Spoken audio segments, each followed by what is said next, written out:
그래서 많은 투자자들을 힘들게 하고 있는데요. 이런 상황에서도 엔터 산업과 콘텐츠 관련 종목은 상승세였습니다. 10월 상한가는 넷플릭스와 오징어 게임 관련주에서 나온다고 영상에서 이미 말했습니다. 10월 7일은 말 그대로 상한가를 기록했습니다. 영화에 아카데미상이 있다면 드라마에는 에미상이 있습니다. 주식 하루 이틀 한 것도 아니고 11월 초 위드 코로나가 시작된 뒤면 이미 늦습니다. 월봉 차트를 보면 상승 삼각형 패턴을 보여주고 있습니다.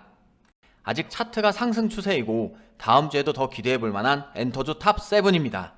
안녕하세요. 반갑습니다. 주식성공TV의 김석사입니다. 구독과 좋아요 누르시고 다음 주에도 성공투자 함께 하시길 바랍니다. 이번 주까지 연휴가 2번이나 계속되고 있습니다. 거래일도 줄었는데 증시는 아직 반등의 기미가 부족합니다. 일봉으로 보면 미국의 호재에도 하락 추세를 돌려 세우지 못했는데요. 다음 주 관심 종목인 엔터주 탑 7으로 지금 같은 위기도 잘 헤쳐나갔으면 좋겠습니다. 미국은 국채 금리 반등에도 디폴트 우려 해소로 강세를 보였습니다. 나스닥이 1% 넘게 상승하면서 3대 지수 모두 상승했습니다. 하지만 한국은 오늘도 코스피 기준 마이너스 0.11% 하락했습니다. 이유는 외국인의 매도세 때문인데요. 외국인은 오늘도 코스피에서 500억 넘게 매도를 했습니다. 10월 들어 코스피에서 매일 순매도를 기록하고 있습니다.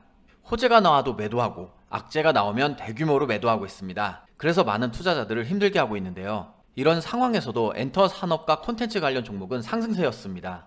이미 너무나 잘 알고 저도 계속 이야기했던 오징어 게임 덕분입니다. 전 세계 83개국에서 1등 콘텐츠에 등극하며 산업 관심도를 끌어올린 결과입니다. 지금 보시는 차트는 덱스터입니다. 10월 상한가는 넷플릭스와 오징어 게임 관련주에서 나온다고 영상에서 이미 말했습니다. 제가 10월 1일에 오후에 올리려다 차트 자리가 너무 좋아서 오전에 올렸던 것 많은 분들이 기억하실 겁니다. 10월 7일은 말 그대로 상한가를 기록했습니다. 영상을 보고 조금 늦게 움직이신 분들도 충분히 30% 이상, 구독을 눌러두시고 빠르게 반응하신 분들은 45% 이상의 급등을 경험하셨을 겁니다. 지금 보시는 차트는 대원미디어 차트입니다.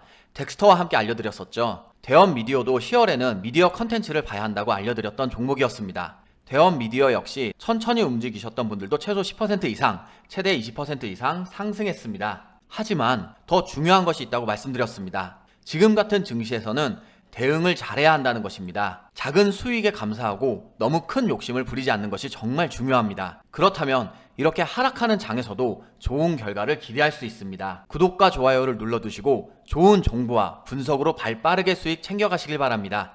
오늘은 다음 주 관심 종목을 알아보는 시간입니다. 아직 차트가 상승 추세이고 다음 주에도 더 기대해 볼 만한 엔터주 탑 7입니다. 이미 알려드린 종목이 포함되어 있을 수 있습니다.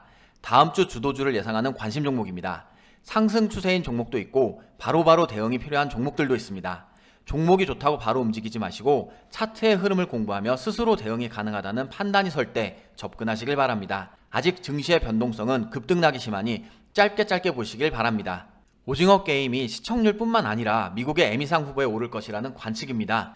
영화에 아카데미상이 있다면 드라마에는 에미상이 있습니다. 이미 기생충으로 아카데미상도 획득했기 때문에 에미상이라고 못할 것 없습니다. 그렇다면 오징어 게임의 이슈도 좀 더 지켜볼 필요가 있습니다. 위드 코로나가 코앞으로 다가오면서 대면 공연이 현실화되고 있습니다. 오프라인 콘서트가 이뤄지면 엔터 회사들의 수익도 약 30% 이상 상승할 전망입니다. 방탄소년단뿐만 아니라 국내 가수들의 공연도 예고되었습니다. 주식 하루 이틀 한 것도 아니고 11월 초 위드 코로나가 시작된 뒤면 이미 늦습니다. 다음 주 관심 종목은 SM 같은 대형주보다는 차트 자리가 좋은 중소형주 위주입니다. 이 점 기억하시길 바라겠습니다. 그럼 첫 번째 종목 YG 플러스 보겠습니다. 음악 사업은 네이버 뮤직 플랫폼 바이브 운영을 대행하며 국내외 300여 개 파트너들과 음반 관련 사업을 전개하고 있습니다. 바로 차트 보겠습니다. 일봉 차트입니다. 차트를 보면 YG 플러스는 작년 코로나 이후로 9,000원 구간을 돌파하지 못하고 맞고 떨어지고 있습니다. 작년 9월달, 올해 1월달, 올해 7월과 8월달에도 돌파 시도를 했지만 계속 하락했는데 이번에는 추세가 다시 바꿔준다면 올려줄 수 있는 가능성이 있다고 생각합니다. 그 이유가 작년부터 살펴보면 저점이 점점 올라오고 있는 모습을 볼 수 있습니다. 이동 평균선도 점점 가운데로 몰리고 있는 상황에서 에너지가 응축되어 가고 있고 8,000원 구간만 돌파해 준다면 좋은 흐름을 보여줄 가능성이 충분히 있다고 생각합니다. 저점만 깨지 않는다면 관심 있게 지켜봐도 좋을 것 같습니다. 두 번째 종목은 뉴입니다. 영화 작품에는 부산행, 7번가의 선물 등이 있고 드라마에는 악마 판사, 태양의 후예 등이 있습니다. 일봉 차트를 보면 작년 말부터 계속해서 상승 추세로 올라왔습니다. 그리고 나서 4월 말에 거래량을 동반하면서 추세가 하락으로 꺾이고 나서 근 5개월간 계속 행보한 모습을 볼 수 있습니다. 그러고 나서 11,000원인 단기 저항 라인 박스권 상단을 돌파하고 저번 달 말부터 추세가 완전히 바뀐 것을 확인할 수 있습니다. 또한 지금 정배열을 만들면서 올라가고 있는데 앞전에 14,000원 구간에서 맞고 떨어졌는데 지금 거기까지 올라가려고 하고 있는 모습을 볼 수 있습니다. 오늘 14,000원 구간까지 갔지만 시장 상황이 좋지 않아서 돌파하지는 못했습니다. 하지만 여기서 좋은 점이 밑꼬리로 5일선을 딛고 올려줬습니다. 앞으로 흐름을 확인해 봐야겠지만 지금 오징어 게임이 전 세계적으로 흥행을 하고 있고 앞으로 오징어 게임 2가 나온다는 기대감이 있기 때문에 충분히 앞전 고점을 돌파할 수 있지 않을까 생각해 봅니다. 다음으로 스튜디오 산타클로스입니다. 스튜디오 산타클로스는 연예 매니지먼트 사업을 중심으로 영화, 드라마 OST 사업을 진행하고 있습니다. 소속 배우에는 김윤석, 김민준, 김옥빈 등이 있습니다. 바로 차트 보겠습니다. 올해 1월부터 보겠습니다. 올해 1월달부터 거래량을 동반하면서 급등이 나오고 하락 추세가 나왔습니다. 다시 3월달에도 급등이 나오고 하락하고 6월달, 9월달에도 비슷한 흐름의 패턴이 반복되고 있는 모습을 볼 수 있습니다. 이 종목도 똑같이 고점은 점점 높아지고 저점도 점점 높아지는 완벽한 상승 세기형 패턴을 보여주고 있습니다. 상태가 계속 이렇게 이어진다면 추세는 계속 상승으로 올라갈 수 있겠지만 다시 한번 하락을 보일 수 있는 패턴이 올 차례이기 때문에 신중한 접근이 필요해 보이는 차트입니다. 시장이 다시 한번 내려오게 된다면 이 종목도 9월달처럼 내려갈 수 있다는 점은 유의하시면서 접근하시길 바라겠습니다. 이번 종목은 큐브엔터입니다. 소속 아티스트에는 가수 조건, B2B, 이희재, 박미선 등이 있습니다. 차트 보겠습니다. 큐브엔터는 월봉 차트입니다. 월봉 차트를 보면 상승 삼각형 패턴을 보여주고 있습니다. 이동평균선이 정배열로 자리 잡고 있고 크게 보면 박스권으로 행보하고 있는 모습도 볼 수 있습니다. 다른 엔터주들 YG 엔터테인먼트나 SM 같은 종목들을 보면 굉장히 많이 상승한 모습을 볼 수 있습니다. 큐브엔터도 저항 라인을 돌파하면 크게 올라갈 수 있을 거라고 생각합니다.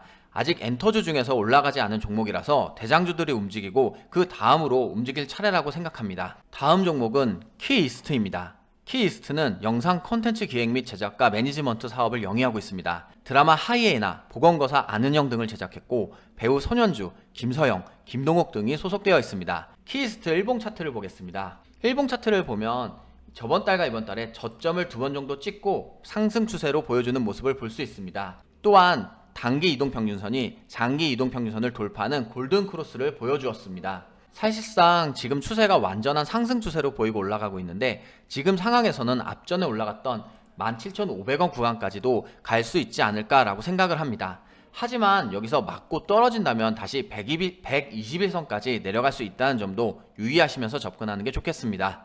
이번 종목은 DPC입니다. DPC의 사업 부문은 제조 부문과 투자 부문으로 구별할 수 있습니다. 현재 지분 100%를 갖고 있는 자회사 스틱 인베스트먼트가 하이브 지분 약 8%를 갖고 있어 엔터주로 소개합니다. 참고로 스틱 인베스트먼트는 하이브 전 기업명인 빅히트에 1,000억 투자로 8,000억을 벌어 8배의 수익을 냈습니다. 현재도 약 10조 정도의 가치를 가진 그랩이란 회사에 투자 중이고 미국에 상장 시 투자금의 2배 이상의 수익이 날 것으로 예상하고 있습니다.